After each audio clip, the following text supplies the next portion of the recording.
Well, listen, this was a MAC tournament win for us. Like that, it's going to be a tough game. Close at halftime. We came out the start of the second half and really played the way we need to play, extended the lead, and we held on there at the end.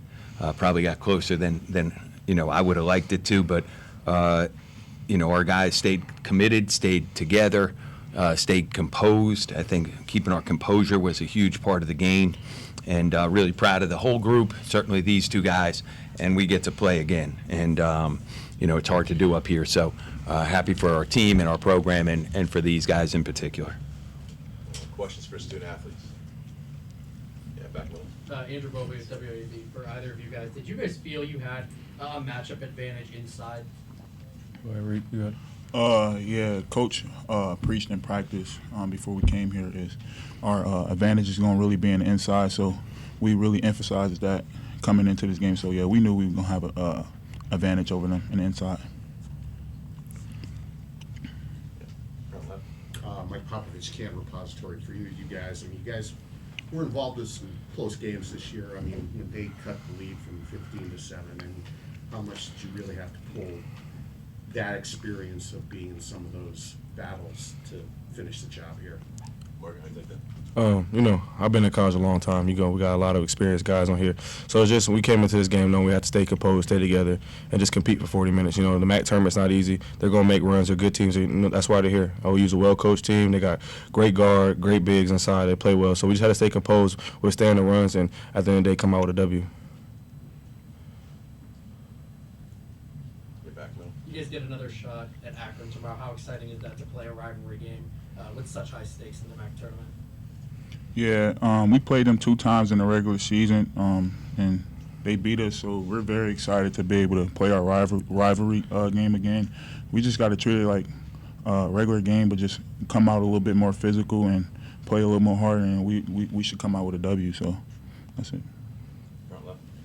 Morgan, I think it's been 3 years since you got to play on this court in a MAC tournament game. Yeah. I mean, how much were you kind of really looking forward to this moment? I love big moments. I'm a senior. This is my last go-around. So I'm going to give it everything I got, give my team everything I got. Like, I just have one message, just compete, play, and live in the moment and survive in advance. You don't get points for winning by 20. You don't get points for winning by 1 point. It's just survive in advance and withstand the runs that they have and move on to the next round. Questions for student athletes? Yeah, back left. It's both of your guys' senior year. How do you handle pressure when it's all games? I'm going to start that. I'll start it. You just withstand on your work. Like me and Coach Cindy had a talk. Like we got this thing, and we count points, how many extra points you get throughout the workouts and stuff. I told him I don't count my points. I'm gonna get in the gym. I'm putting my work in because the work gonna show at the end of the day when it comes to March big time moments. And that's what you live for as a basketball player. You live for the bright lights. You live for the fans, and so that's what you put yourself and your faith into your work. So if you work hard, a lot of good things will come true. And for me, I'm a redshirt senior. So for me, it's just like playing hard for my seniors on the team, giving it all I got because I know my seniors want another 40. So I just really try to just go out there and give it all I got, so I can keep playing with my seniors and get some good out of it. Get some good out of it. All right, back left there. Hey, Rob Linsky, Kent State Radio. Guys, can you talk about 4 and double figures and how important is that balance to your guys' offense overall to be able to spread it around like that and the defense can't key on maybe 1 or 2 of you? Yeah, I think Sion Medley do a good job with getting us where we're supposed to be, just like facilitating for us. And me and Rob, we run the floor, so that opens up a lot for our guys and just sharing the ball. So Coach really preach about that, just like giving the ball up, sharing it, and then we'll be successful out of that. So that's it. Yeah, front left. Rico, last week Coach talked about, when he talked about Morgan, he talked about his competitiveness was really one thing really stands out. When you watch him play, when you practice with him, what do you see? A competitor. He love to compete. He hate to lose. Morg's been like that since I've been here. He hates to lose, so I just know every time Morg's on the court, he's going to compete and play hard. Yeah, left. Jonathan with the Post, Rico, for you. After the numbers you put up this season, not getting MAC Player of the Year, did you feel there's anything you had to prove tonight? Any extra juice coming into this? No, not really, but I haven't been playing well as of late. So, Coach, me and Coach talked about just like playing like the November week, as he say, and just playing hard for my teammates. So, not really. Any more questions for student athletes? Yeah, right middle. Allison Torlago, Speaker Journal.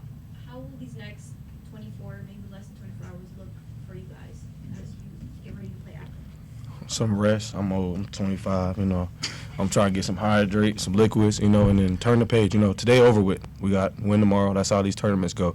So we're gonna lock in on the scout, see what we messed up in the first 2 games, and get ready for a war tomorrow. It's 40 minutes, and that's all we get tomorrow. That's all we're guaranteed. So that's what we got to prepare for.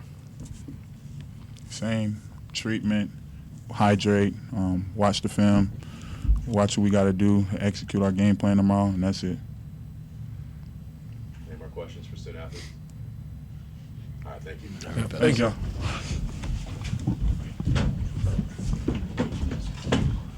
right, questions? Coach Senderoff, in front right.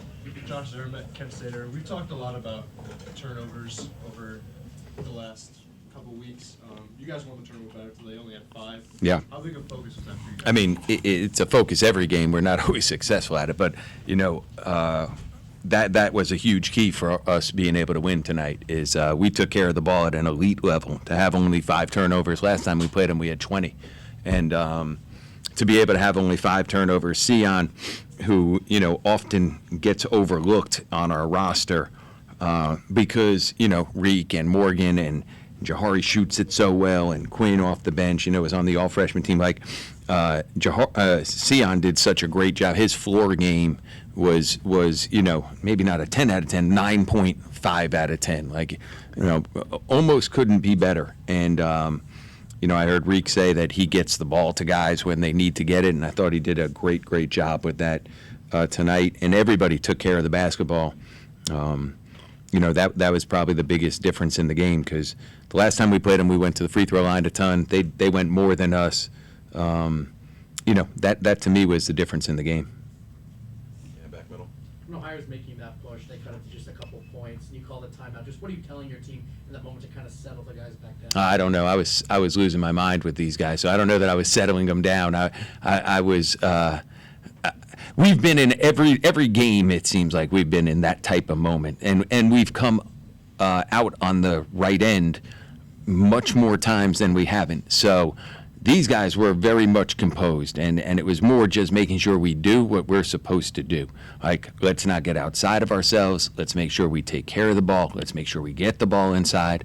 If you're not open inside, make the next play, move the ball, and then defensively get stops without fouling, because putting them to the free throw line is what allowed them to stay in the game, right? That's what allowed them to stay in the game. So defend without fouling. Show your hands, rotate, make sure we're doing the things we're supposed to do defensively. So, that was what we were talking about.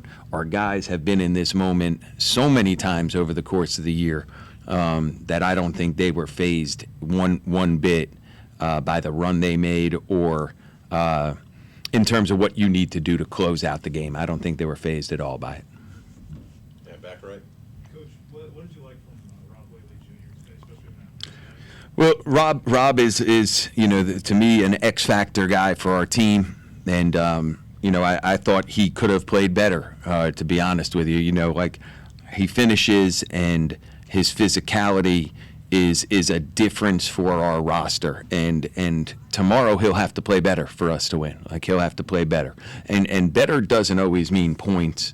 Better doesn't always mean rebounds. Better just means he's got to be so locked in on what we're doing defensively, because he's so physical and so strong, and brings so much attention, and he's a good passer, and he's a good finisher, and there's so many things that he can add to our team on both ends of the floor, that to me tomorrow he's got to elevate his game even more for us to have success, because we need our front court, which is Rob, Rico, Mag, and Dez. We need those guys to do their best to rebound, block guys out, keep guys off the glass, score on top of the rim, command a double team so other guys get open looks. they have to do that at a really high level, starting inside out, on top of the rim out. So Rob has the ability to make a huge impact on the game tomorrow, and I'm looking forward to seeing how he does that. Front middle. Amari Pitts, Cleveland.com. You have one of the nation's top rebounders.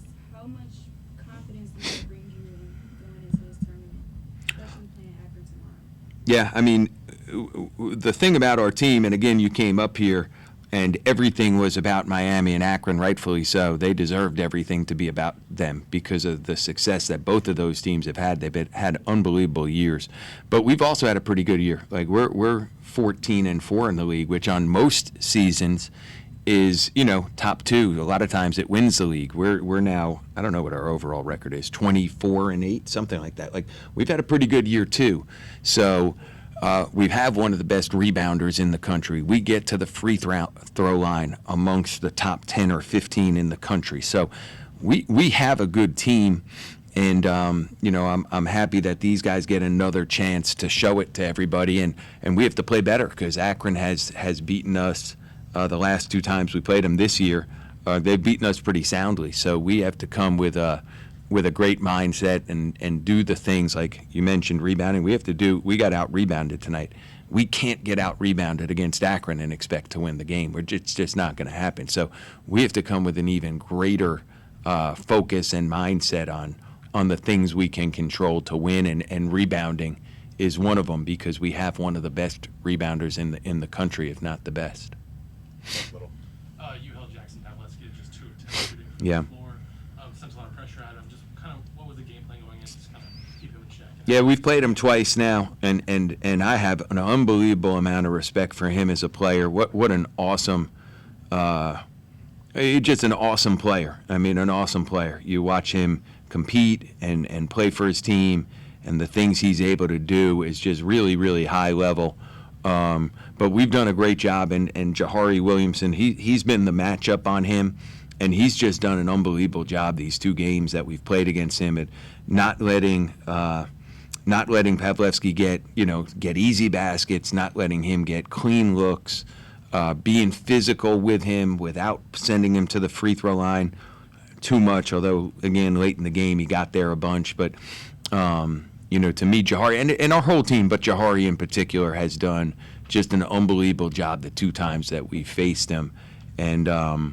I would venture to guess these are 2 of his worst games of the season, against us. And I'm sure there's some looks that he would normally make, but I think Jahari does such a good job making it difficult for him. And he's really turned himself into a really good on-ball defender, Jahari. Yeah, front right. You guys have kind of had time to digest the first 2 Akron games. So what is it that you guys are going to have to do well tomorrow to win? Well, we'll figure that out tonight. I mean, that's a we've watched the games. They've out-executed us. We've turned the ball over too much against them. They've out-competed us.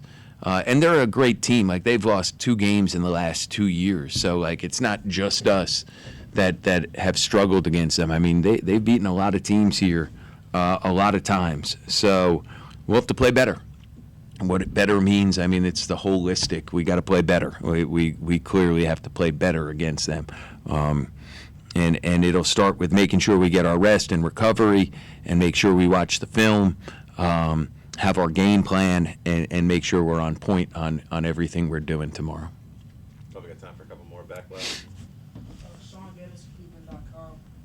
What does this win say about the chemistry and trust that you guys have built over the year, and how do you plan to ride the momentum to the next round? Yeah, I mean, it's a great question, and these guys, again, we're 14-4 in the league, and now 15-4 if you count, tonight. Like, this conference, it's not easy to win that many games, and guys have to stick together to be able to do that. They have tremendous trust in each other, tremendous faith in each other, and we're a competitive group that has often pulled out really close games, and you don't do that unless you're really connected and really care about winning and about each other. So, proud of these guys tonight and all year long for us to be, where we are, and for us to have the record we have and the opportunity tomorrow 13 teams in our conference. It's a really good conference. There's 4 playing tomorrow. We're one of them. So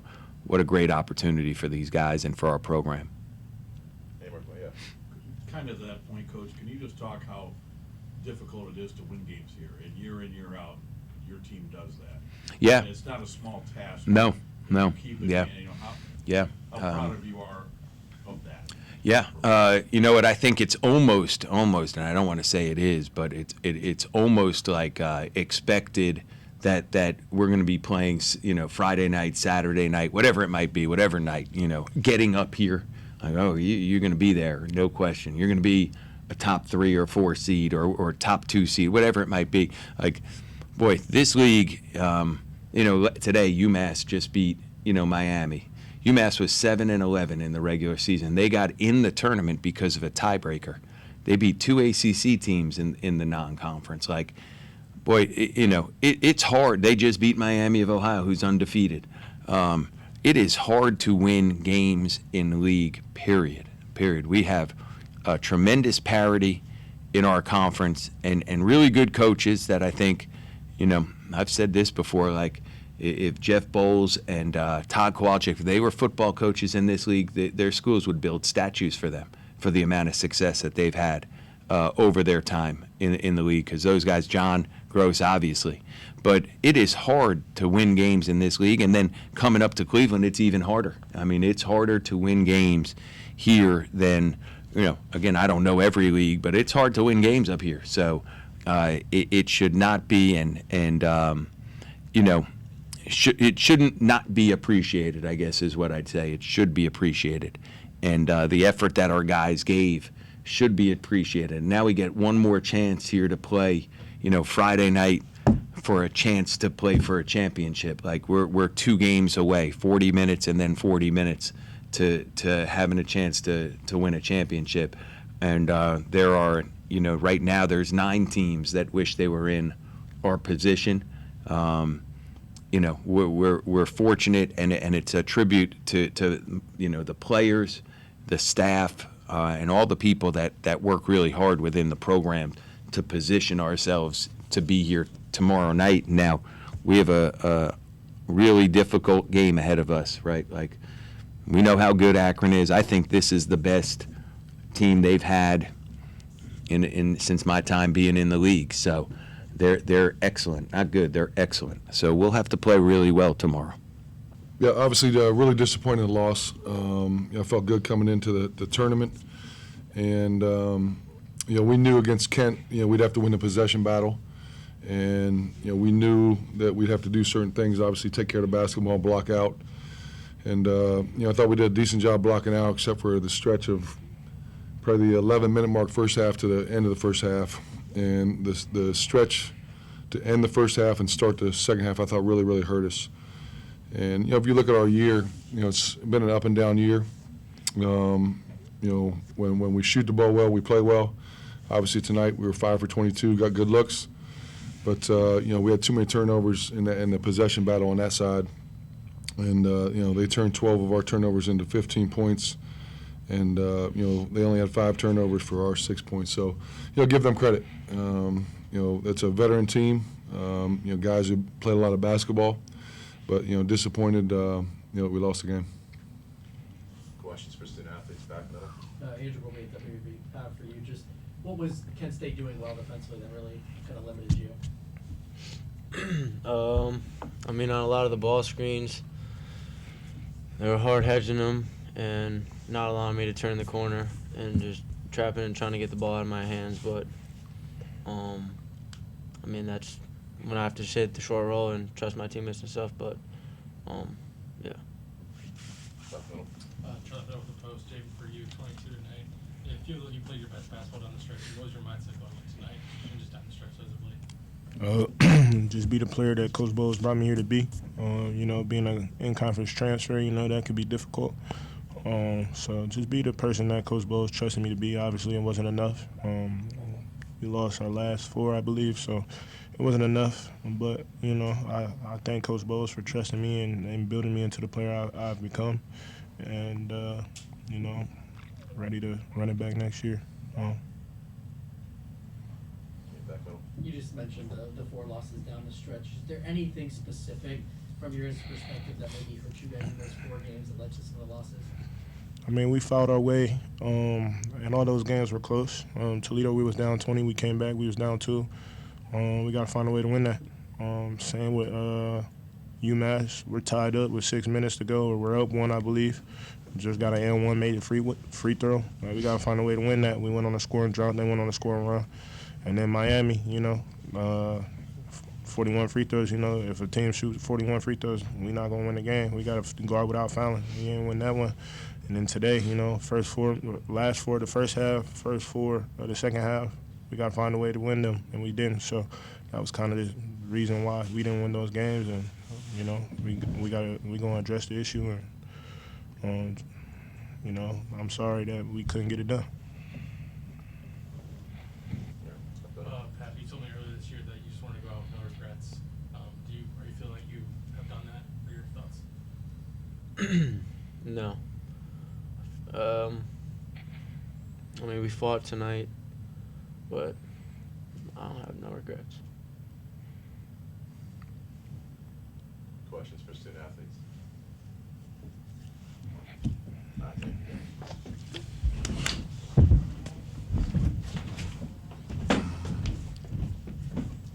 Questions for Coach Bowles? Right middle. Trey Kennedy with Buccaneers Sports Network. You mentioned the turnovers and how limited Kent State turned the ball over, only 5. What made it so challenging to guard them and to kind of take the ball away from them?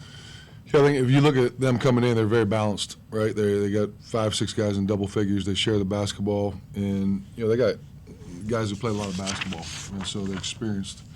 And the way they swipe reach on drives, we knew when you turn your back, it's like a honey badger. They just dive at you and try to dive on the ball.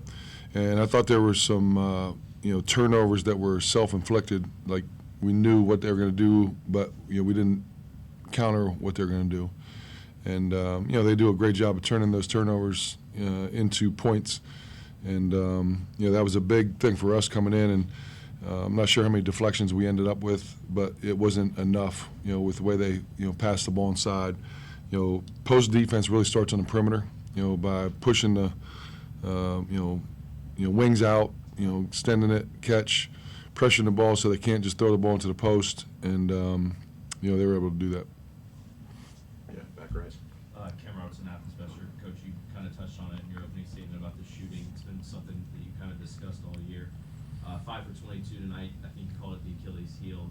Just as you kind of look back on it, I'm curious what you think has kind of been the common denominator with those shooting struggles? Because it's felt like that you guys have been able to get good looks and they just haven't really fallen for it. Yeah, and I'm not sure out of those 22, how many were bad shots. I'm sure there were a handful in there. And it was like that game 1 up there. We were 7 for 31, and 18 of those 31 were wide open. We made 4 of those. And the way they guard you, trapping the ball screen, if you drive in the paint, there's 4 guys, on the ball, you're going to get good looks, and you got to take advantage of what they give you. And then we knew they were going to double team the post, and then you got to take advantage of that because it's, 4v3, 3v2, 2v1 somewhere. So when you get those opportunities, we knew we were going to, have to make them, and didn't do it tonight. Left middle. Well, I'm sure with the post to add on to the shooting there, Coach. After Miami, you mentioned how you really valued the St. Bonaventure game because it let your guys play in this building, and you were hoping that it kind of gave them experience a little bit. Do you think that did end up helping your guys out at all? No, I mean, it's always good to get up here, get a familiarity, and really sit there and say, hey, look, this is what we're playing for. An opportunity to come back up here, and like somebody mentioned, like it didn't end the right way. And if you look at all of our losses, tonight the first 4 last 4 first 4, there's always been a stretch, 5-6 minute stretch, and our guys battled back. I'm not sure what we ended up cutting it to 4-5 late. Had some free throws that we missed, and when you battle back in such a deficit, you got to have a lot of things go your way, and you got to capitalize, on the free throws, the layups, et cetera. And we weren't able to do that. Back middle. Coach, obviously back-to-back years you fall in the first round. maybe underperforming from preseason expectations in the last couple of years. Just what do you feel needs to change so you guys can deliver results in Cleveland? Yeah, last year was a wash. I think everyone knows how many injuries we had, and we beat Miami at home. I think they're the only team to beat Akron, down multiple people. So last year was a wash, I think. This year, obviously I failed this team, from an accountability standpoint. I feel like I failed Jackson Paveleski, all he gave to this team, this program, and to lose, our non-conference schedule is probably a little too difficult for the team. I think next year, we'll try to do something different with that. But we got to be better, and there's going to be a reset. This team, it won't be the same team as it will next year. We're losing a lot of really good players. And, we got 2 kids signed right now, and, we're going to bring a lot more in.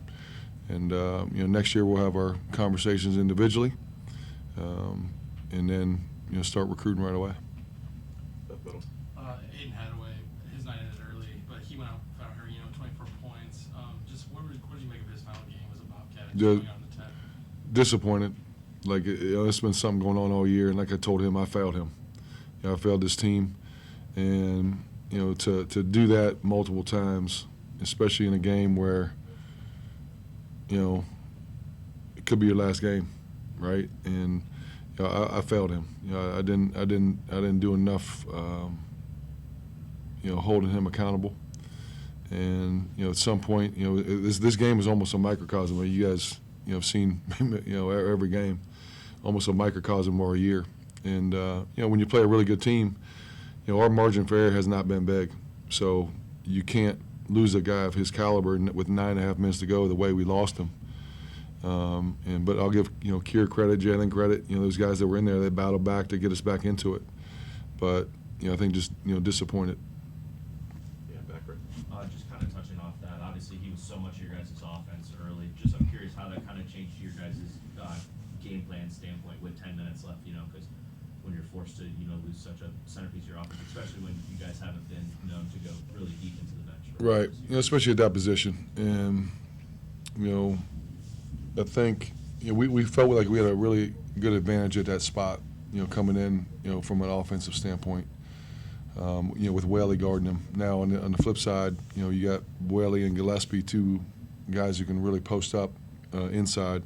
And I thought we took advantage of that offensively, for the 25 minutes, he was in there in the game. But yeah, it changes things, right? Because now you put a lot more on Pav, more on Javen, and other guys got to step up, and just it's different. Yeah, back middle. Obviously, Kent has some of the best rebounding players in the country. They rebound at a really good rate. You guys out-rebounded them in this game, but still fall short. How proud are you of the team still to be able to win that stat, considering it's been an issue all year? Not very proud. I mean, if you win the game, we thought if you would have told me we were going to out-rebound them and hold them to 9 offensive rebounds coming in, I would have felt really good, like we were going to win the game. But I think the first 8 minutes of the game, we did a really good job of limiting them. I think they had 0 offensive boards.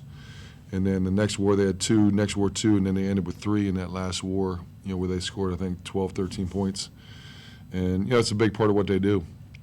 I think they're averaging almost 14 a game, 38% of shots. And, that's been an Achilles heel of ours as well, this year, rebounding. And, when you look at the 9, they're probably like a crucial 9, where when you fight so hard to get a stop, you got to secure the rebound to get a stop. And, to give them, I guess they only capitalized 7 points on it, but, now we talk about the possession game, right, the rebounding and then the turnovers, and, they won that battle. Probably got time for 1 or 2 more. Yeah, back middle. I mean, there's been a lot of games where it's been close at half. You guys come out flat. I mean, just you guys played so well in the first half. Were you concerned about that at all, given the effort that you guys had in the first half? Well, I think like I said, last 4 minutes, I think we were outscored maybe 12-6 in that last war, and then they came out and scored another 13 or whatever it was in the first 4, and you have to have the grit, right, to get a stop. And I think we missed a layup to start, and they hit a 15-foot baseline jump shot. And when your offense isn't going, you got to get defense, right? And you can't let one, dictate the other. But, I think when everything that's on the line, right, every possession is going to matter. The turnovers, the missed shots, the missed free throws, the layups. And like I said, our margin for error is not very big. So we had to capitalize on a lot of things that we didn't. Last one here.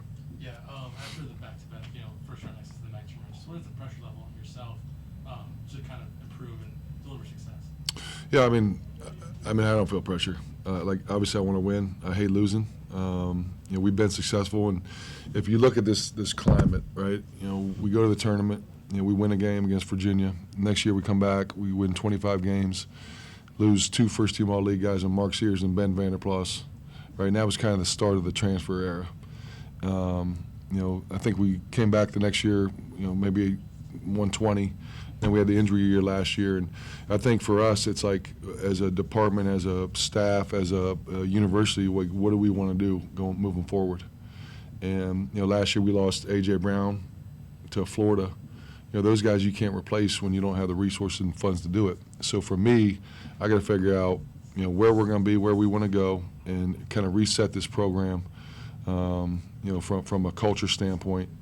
And, do I like losing? No. I think last year, like I said, was a wash. This year, I'll take the hit on that, and next year will be different. But appreciate you guys coming to all the games. Grant, Cam, appreciate you guys. You guys graduating? I am. I am, yeah. Okay, appreciate you all. Safe.